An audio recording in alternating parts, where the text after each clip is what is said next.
ये कहानी है एक दुखी गर्भवती गाय सुरभि की। रमेश के पास 2 गायें थीं, सुरभि और धवली।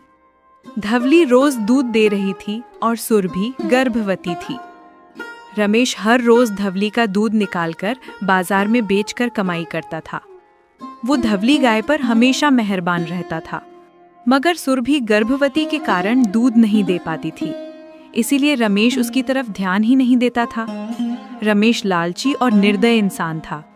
रमेश धवली को अच्छा खाना खिलाता, मगर बेचारी गर्भवती सुरभि के आगे सूखी घास डाल देता, जिससे उसकी ठीक से पेट भी नहीं भरती थी। इस वजह से सुरभि हमेशा दुखी रहती।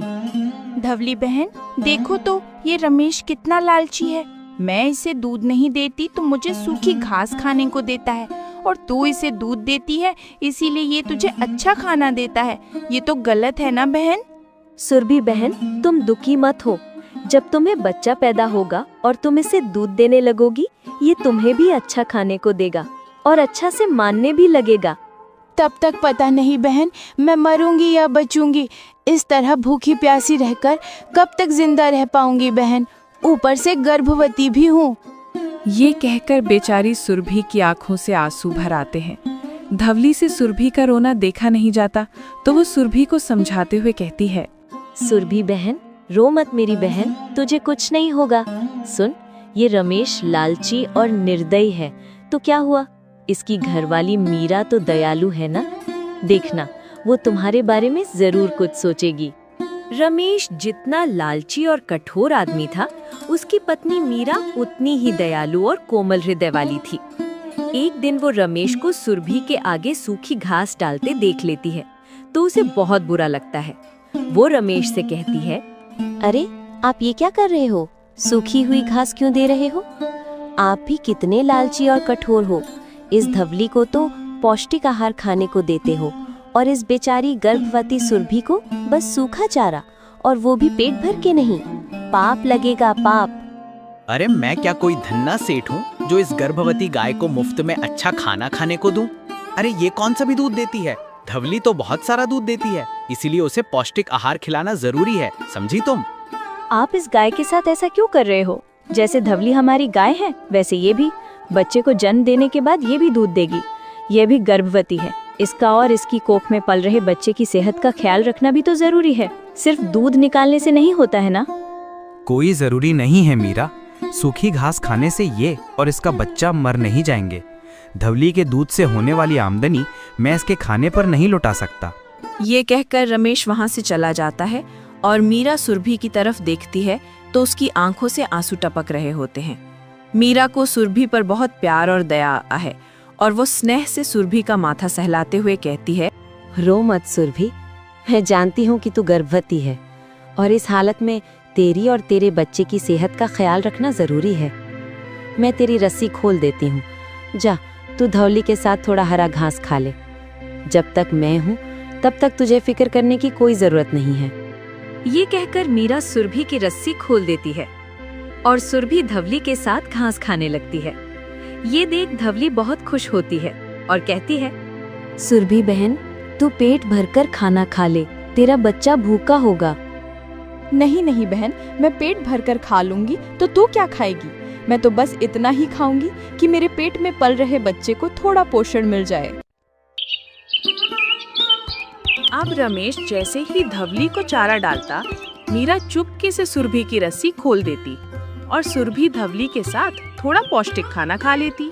फिर कुछ देर के बाद मीरा आती और सुरभि को फिर से उसके खूंटे पर बांध जाती, मगर धवली को पूरी खुराक ना मिलने पर वो कम दूध देने लगती है। इससे रमेश का दिमाग खराब हो जाता है, और वो मन में सोचता है, क्या बात है, भरपूर खुराक खाकर भी धौली कम दूध देने लगी है। आखिर इसे हो क्या गया है? ऐसा होना तो चाहिए नहीं। कुछ ना कुछ गड़बड़ तो जरूर है। मुझे इसका पता लगाना पड़ेगा। अरे क्या सोच रहे हो? क्या हो गया सुबह सुबह? कुछ नहीं मीरा, वैसे मैं सोच रहा हूँ कि आखिर धवली दूध देना कम क्यों कर दिया है। आजकल कम दूध देने लगी है। कुछ तो गड़बड़ लग रहा है। अरे कोई गड़बड़ नहीं हुआ है, दूध तो कम ज्यादा होते ही रहता है ना। आप चिंता ना करें, धवली 2-4 दिन में पहले की तरह दूध पर आ जाएगी। और वैसे दूध देते देते दिन भी ज्यादा हो गया है। आखिर कब तक दूध देती रहेगी एक जैसा? हाँ मीरा, तुम सही कह रही हो सकता है दिन ज्यादा होने के कारण दूध कम हो गया है। खैर छोड़ो इस बात को, चलो अंदर चलता है, मुझे भूख लगी है। रमेश मीरा के ये कहने पर बात को भूल तो जाता है, मगर एक दिन सुरभि को धवली के साथ घास खाते देख लेता है। सुरभि को धवली का घास खाते देख रमेश को उस पर बहुत गुस्सा आता है और वो गुस्से से कहता है, अरे इस कमबख्त गाय को किसने खोल दिया? इसकी ये मजाल की धवली का खाना खाए। अरे क्यों चिल्ला रहे हो गला फाड़ फाड़ के? थोड़ा खाना खा भी लिया तो कौन सा पहाड़ टूट पड़ा? ये भी हमारी ही गाय है, कल को ये भी तो दूध देगी। कल को दूध देगी ना, तो फिर आज अच्छा खाना क्यों खिला रही हो? आज से पूरे 4 दिनों तक इसे सूखी घास भी खाने को नहीं दूंगा, तब अकल ठिकाने आएगी इसकी। इस बेचारी गाय की क्या दोष है जो इतने निर्दयी बन रहे हो? गौ माता है और वो भी गर्भवती। इसे भूखी प्यासी रखा तो पाप लगेगा। अरे जो लगना है लग जाए, पर इसे सजा तो मिलेगी। और सुनो, जो तुमने इसे खाना दिया तो तुम्हें और तुम्हारे इस गाय को भी इस घर से निकाल दूंगा, समझी?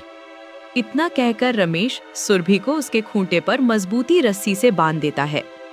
बेचारी गर्भवती गाय खाना ना मिलने पर 2 दिन में ही कमजोर हो जाती है और उसे अपने बच्चे की चिंता सताने लगती है। धौली बहन, इस रमेश ने तो मुझे मारने की ठान ली है। मुझे और एक दिन खाना न मिला तो समझ जाना मैं और मेरा बच्चा तो मर ही जाएंगे। ये कहकर सुरभि रोने लगती है, तो धवली से उसका रोना देखा नहीं जाता। धवली उसे तसल्ली देते हुए कहती है, सुरभि बहन रो मत, तुम्हें और तुम्हारे बच्चे को कुछ नहीं होगा। यहाँ से ना कुछ दूर एक जंगल है, तुम वहाँ चली जाओ।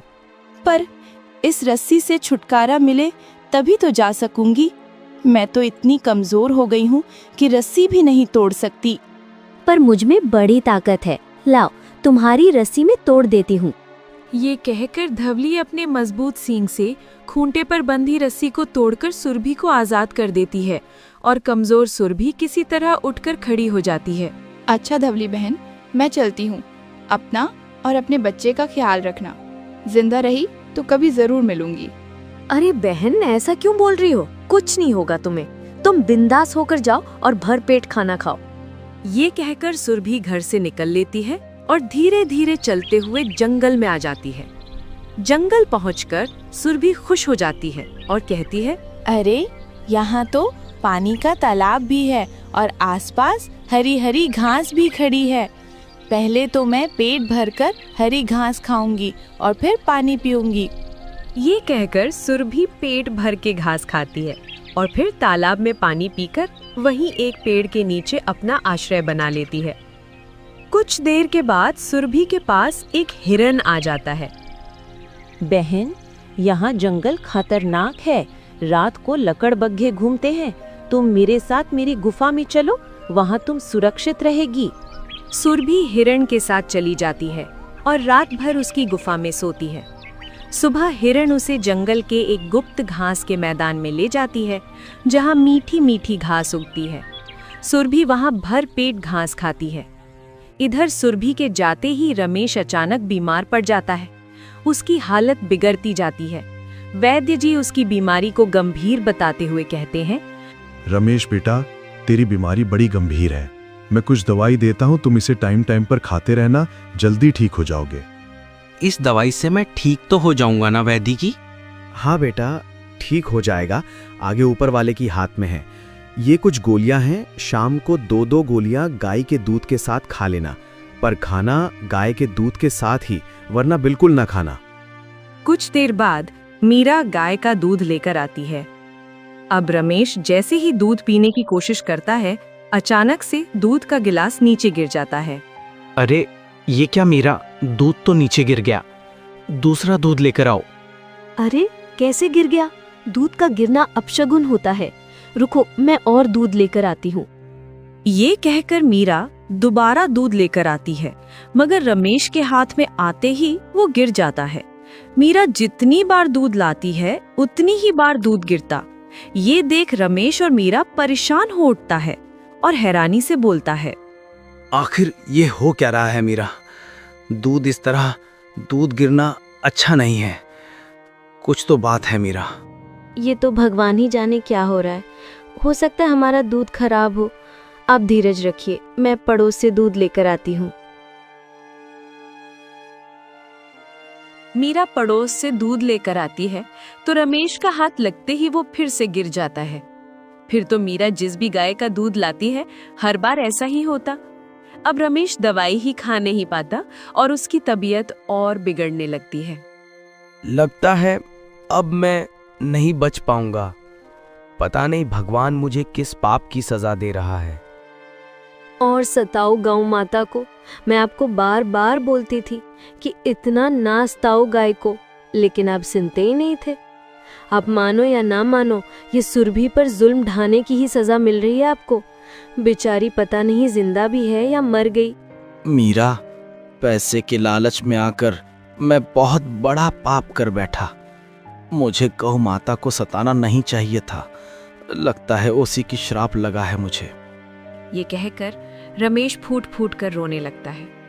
अपने बच्चे को लेकर जंगल में रहना खतरे से खाली नहीं है। किसी दिन बाघ या शेर का शिकार बन सकता है। क्यों ना इसे लेकर अपने घर वापस चली जाऊं। अब तो मैं दूध भी देने लगी हूँ।